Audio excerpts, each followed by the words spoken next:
Okay, we didn't even get up to that evening. Well, when Jay's dad came, and everything happened real quickly. Dad came by the house with these two other gentlemen. Well, Jay was gonna pay the guys. Was supposed to be giving them money to do whatever work he was gonna have them do. I don't fucking know.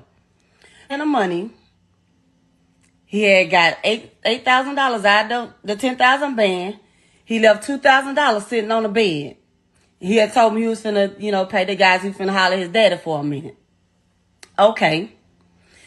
Now, I told my daughter. My daughter was 12 years old. 12 years old at the time.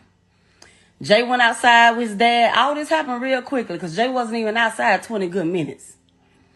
Well,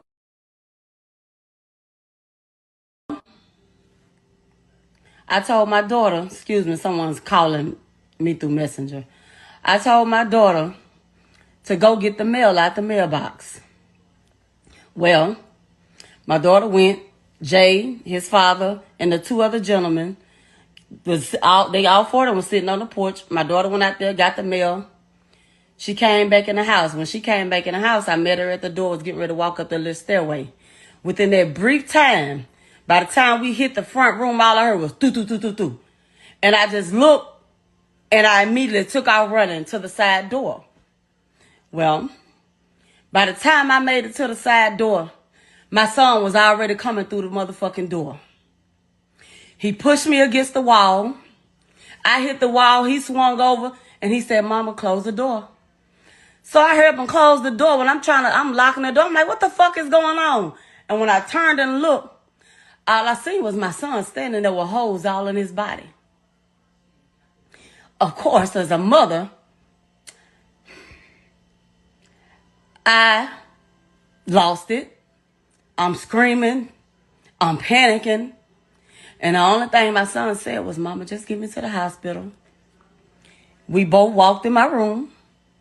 I'm trying to find my keys. I done emptied my whole purse on the floor.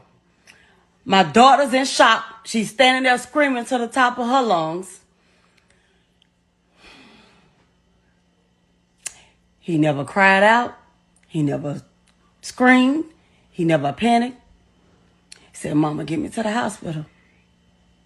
By this time, I hear a knock at the side door. So I peek around, and it was his dad at the door. Well, when all this happened, his dad had a chick with him. She was in the car. When the shots and everything rung out, she hid on the floor of the car. Well, his dad, the chick, the young lady, and the two other guys, I open the door, they come inside.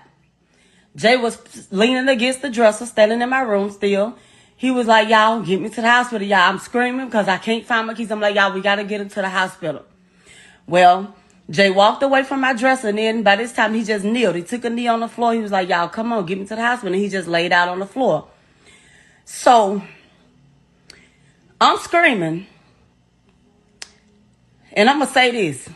This is what the fuck y'all don't know. And y'all, people wonder why I went silent after my son's death. My son laid out on the floor. He's dead weight. I couldn't pick him up by myself. I'm screaming, "Please help me. Help me pick my baby up off this floor." I grabbed my son by the legs.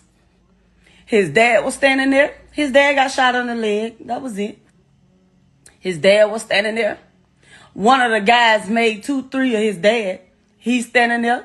The other white man that was with him, he just pacing back and forth. They just stood there and looked at me without a care in the fucking world. Not one of all three of them fucking men helped me pick my boy up off that floor. The young